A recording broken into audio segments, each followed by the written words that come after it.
안녕하세요. 천동필 교수의 세계 속 유니콘 기업 들려주기 시간입니다. 저희는 AI 리포터 유니와 데카입니다. 오늘은 정말 흥미로운 기업 이야기를 좀 해볼까 합니다. 일본의 야마가타현 스로카시라는 작은 도시에서 시작했는데요. 지속 가능한 미래 소재 분야에서 혁명을 이끌고 있는 바이오테크 스타트업 스파이버입니다. 이 회사가 개발한 브루드 프로틴이라는 소재, 이게 아주 대단하거든요. 네, 맞아요.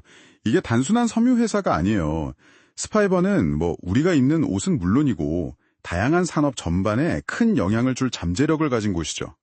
오늘은 그래서 당신이 보내주신 자료들을 바탕으로 한번 깊이 들어가 보려고 합니다.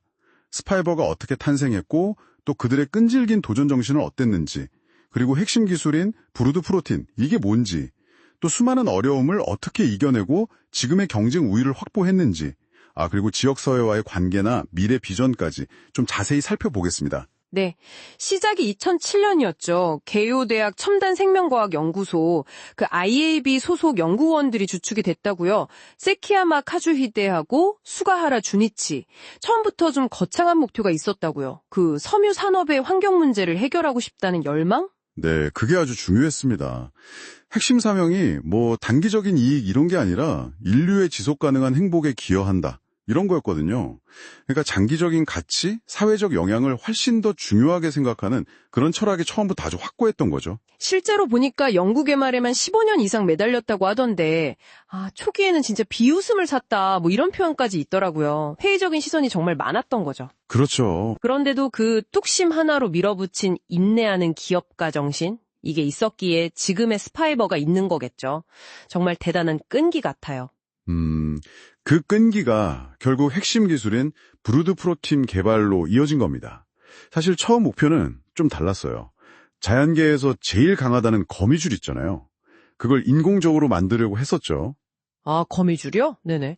근데 막상 만들어 보니까 이게 결정적인 약점이 있었어요.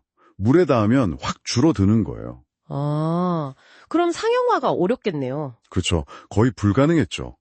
그래서 거기서 포기하지 않고 방향을 좀 틀었습니다. 이게 진짜 흥미로운 지점이네요. 네, 거미줄 모방 대신에 미생물을 이용한 발효 기술로 눈을 돌린 겁니다. 식물에서 얻은 당분 같은 걸 미생물한테 먹이려 주고요. 그럼 이 미생물이 단백질을 만들도록 유도하는 건데, 여기서 핵심은 레시피를 조절하는 거예요.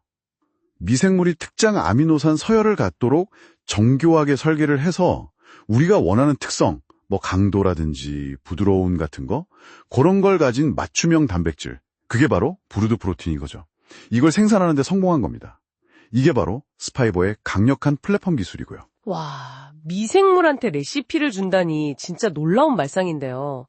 그럼 이 브루드 프로틴은 어떤 특징이 있는 건가요? 일단 활용 범위가 굉장히 넓습니다. 섬유는 기본이고 필름이나 수지 형태로도 가공할 수 있고요. 실크 같은 광택, 캐시미어 같은 부드러움, 이런 걸 구현하면서도 동물에서 유래한 성분은 전혀 안 써요. 친환경적이네요. 네, 게다가 염색 안 한 원산은 바닷물에서도 100% 생분해가 되고요. 초기 LCA 예측치로 보면 온실가스 배출량이나 물, 토지 사용량도 기존 소재보다 훨씬 적고요. 듣기만 해도 혁신적인데 근데 이걸 실제로 만드는 과정은 정말 험난했을 것 같아요. 기술적인 문제도 많았을 테고. 상당했습니다. 그 초기 단백질 수축 문제 해결하는 것부터가 큰 도전이었고요. 또 실험실 수준의 성과를 대량 생산으로 연결하는 건 이건 완전히 다른 차원의 문제였거든요. 기존 설비로는 이 특수한 소재를 다룰 수가 없어서 무려 800종류가 넘는 맞춤형 기계를 스파이버가 직접 설계하고 제작해야만 했습니다. 네, 800종류요. 기계를 직접 만들었다고요? 와, 그 집념이 정말 대단하네요. 작은 문제도 만만치 않았을 텐데요. 장기간 연구 개발이면. 당연히 장기간 적자를 감수해야 했죠. 연구 개발이 워낙 돈이 많이 드니까요. 그래서 자금 조달 방식도 좀 혁신적이었어요. 가진 특허의 가치를 담보로 자금을 빌리는 사업가치 유동화 같은 당시로서는 좀 생소한 금융기법까지 활용해야 했죠. 그리고 골드윈 같은 초기 파트너사를 설득하고 또 시장에 이 낯선 신소재의 가치를 알리는 과정, 이것도 정말 큰 도전이었습니다. 이런 역경을 다 딛고 스파이버가 구축한 성장 전략, 그리고 경쟁 우위는 뭘까요? 핵심은 B2B 모델에 집중한 겁니다. 브루드 프로틴 소재를 직접 만들어서 이걸 이제 의료회사나 자동차 부품, 화장품 원료, 심지어 식품 기업에 공급하는 전략을 택한 거죠. 아, 그 노스페이스 문파카가 대표적인 사례죠. 네, 맞습니다. 그런 유명 브랜드와의 협력이 기술력을 입증하고 시장 인지도를 높이는데 아주 결정적인 역할을 했습니다. 생산 능력 확보도 중요했고요. 2022년부터 태국에서 연간 500톤 규모의 대량 생산 공장을 가동하기 시작했고 미국에도 생산 거점을 마련할 계획입니다. 유럽 지사도 세웠고요. 특히 다른 회사들이 따라하기 어려운 그 생산 공정 기술 있잖아요.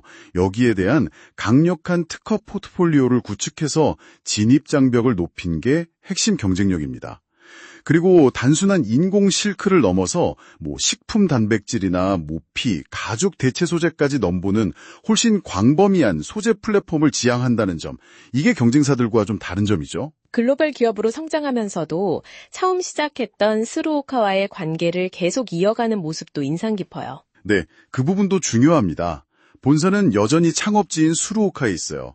그 게이오 대학 IAB가 있는 지역과학단지 인프라를 잘 활용하고 또 지역사회 개발 프로젝트에도 참여하면서 상생하고 있거든요. 유니콘 기업으로서 지역에 좋은 일자리를 만들고 혁신 허브로서의 명성을 높이는 지방 기반 혁신의 좋은 모델을 보여주고 있다고 생각합니다. 그럼 스파이버의 미래는 어떻게 전망하시나요? 앞으로가 더 기대되는데요. 의류 시장을 넘어서 더 다양한 분야로 확장할 것 같아요. 예를 들면 대체육 같은 식품 단백질, 화장품 원료, 혁신적인 헤어케어 소재 같은 거요. 동물 가죽이나 모피를 대체할 새로운 소재 개발에도 속도를 낼 것으로 보이고요. 지속 가능성 측면에서도 농업 폐기물 같은 거 있잖아요. 먹지 못하는 바이오매스, 이걸 원료로 사용하는 기술로 전환하고 궁극적으로는 탄소 중립, 즉 넷 제로를 달성하겠다는 목표도 가지고 있습니다. 여러 산업에 걸쳐서 차세대 단백질 소재를 공급하는 핵심 플랫폼 기업으로 자리 잡고 순환 경제에 기여하는 게 최종 목표일 겁니다. 어떻게 세상을 바꿀 수 있는지를 보여주는 것 같습니다. 이 브루드 프로틴은 단순한 신소재를 넘어서 우리 산업과 환경의 미래에 대해 중요한 질문을 던지고 있는 것 같아요. 네, 여기서 한 걸음 더 나아가서 이런 생각도 해볼 수 있을 것 같습니다. 스파이버의 사례처럼 미생물 발효 같은 생명공학 기술로 만드는 이런 맞춤형 소재들 있잖아요. 이게 옷이나 식품을 넘어서 우리 생활 곳곳으로 더 깊숙이 스며든다면 미래의 우리 일상은 어떤 모습으로 변해갈까요?